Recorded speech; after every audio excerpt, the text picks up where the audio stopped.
我是个盲女，无意间恢复视力后，发现我的老公竟是2个背部相连的连体男人。早上听新闻的时候，电视里正报道着一个女大学生失踪案，我听得正入神，忽然太阳穴刺痛了一下，我不禁闭上眼睛，再睁开时，漆黑的世界突然有了白光进来。难道我的视力恢复了？我一激动，不小心打碎了桌上的杯子。林冉刚好在身后拖地，他立即关切地走上前问：“怎么了？”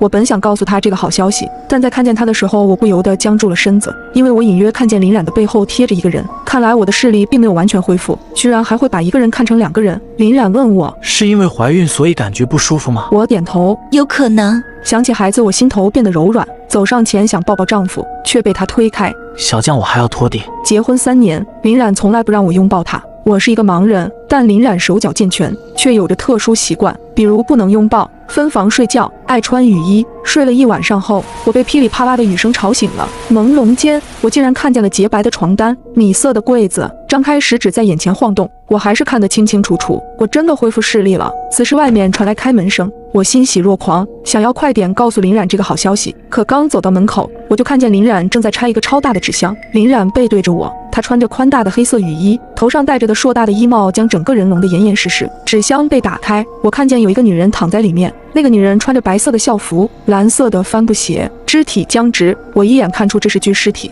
我愣在原地，耳边回荡着昨天的那个新闻，竟然是他杀了这个女人。我想开口叫她，突然一只手从林冉的雨衣里伸了出来，她的手不应该在拆纸箱吗？帽子被推开，我看见帽子里藏了一张男人的脸，那张脸正对着我。看见我后，他微微笑了，随后雨衣里又伸出来一只手，那只手上正拎着给我买的早餐。我心惊肉跳，不由得连连后退。顷刻之间，我终于明白为什么林冉从不跟我一起过夜，也从不让我与他亲近。原来他是个连体人，我甚至不知道这2个人中谁是林冉。此时他们转过身去，我看见了另一个男人的脸。小将，你起来了。最熟悉不过的声音，我直觉他就是林冉，可我没有回应。他又问：怎么在发抖？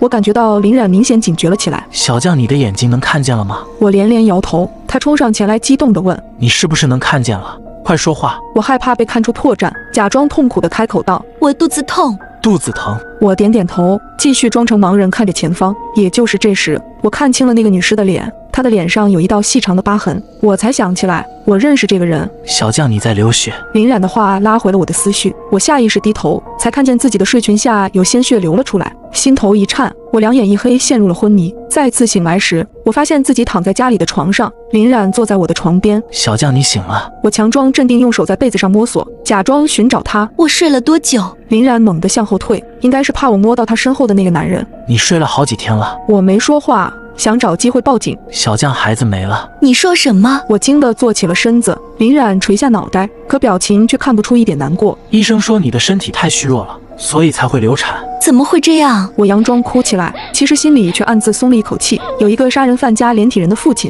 这个孩子本就不该出生。林冉柔声说道：小将，你还年轻，以后还有机会做妈妈的，别难过了，我去给你炖点鸡汤。他往外走的时候，他的兄弟一直面对着我，如同一个附着物靠在林冉背后。等他们走出去后，我掀开被子，也偷偷跟了出去。林冉他们进了厨房，我走进客厅，发现那具尸体已经不在了。我靠近厨房，隐隐听见里面传来咳嗽声，2个男人的对话声随之传来。那剩下的人，你准备怎么办？不是林冉的声音，应该是他的哥哥或者弟弟。我听见我的丈夫说：把他们都找到，然后全除掉。我心间猛地一颤，那边又传来声音：嫂子好像不对劲，我怀疑他是不是能看见了。叫我嫂子，看来林冉是哥哥，他们竟这么快就怀疑我了。林冉道：是不是因为药的问题？药？